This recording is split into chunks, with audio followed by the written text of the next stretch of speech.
سورة القلم. أعوذ بالله من الشيطان الرجيم. بسم الله الرحمن الرحيم. نون والقلم وما يسطرون. ما أنت بنعمة ربك بمجنون وإن لك لأجرا غير ممنون وإنك لعلى خلق عظيم فستبصر ويبصرون بأيكم المفتون إن ربك هو أعلم بمن ضل عن سبيله وهو أعلم بالمهتدين فلا تطع المكذبين ودوا لو تدهن فيدهنون ولا تطع كل حلاف مهين هماز مشاء بنميم مناع للخير معتد أثيم عتل بعد ذلك زنيم أن كان ذا مال وبنين إذا تتلى عليه آياتنا قال أساطير الأولين سنسمه على الخرطوم إنا بلوناهم كما بلونا أصحاب الجنة إذ أقسموا ليصرمنها مصبحين ولا يستثنون فطاف عليها طائف من ربك وهم نائمون فأصبحت كالصريم فتنادوا مصبحين أن اغدوا على حرثكم إن كنتم صارمين فانطلقوا وهم يتخافتون ألا يدخلنها اليوم عليكم مسكين وغدوا على حرد قادرين فلما رأوها قالوا إنا لضالون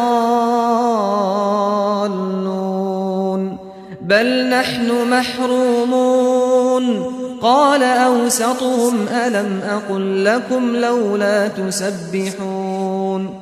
قالوا سبحان ربنا إنا كنا ظالمين فأقبل بعضهم على بعض يتلاومون قالوا يا ويلنا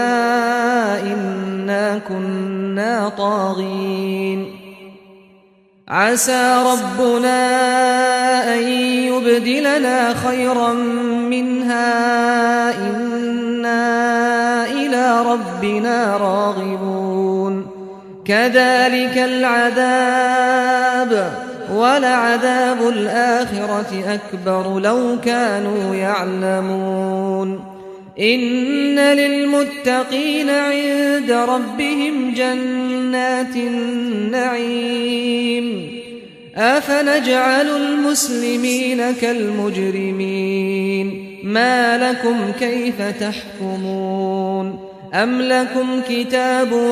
فيه تدرسون إن لكم فيه لما تخيرون أم لكم أيمان علينا بالغة إلى يوم القيامة إن لكم لما تحكمون سلهم أيهم بذلك زعيم أم لهم شركاء فليأتوا بشركائهم إن كانوا صادقين يوم يكشف عن ساق ويدعون إلى السجود فلا يستطيعون خاشعة أبصارهم ترهقهم ذلة وقد كانوا يدعون إلى السجود وهم سالمون فذرني ومن يكذب بهذا الحديث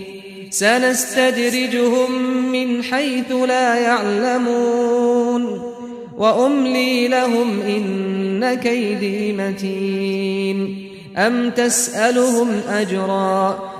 تسألهم أجرا فهم من مغرم مثقلون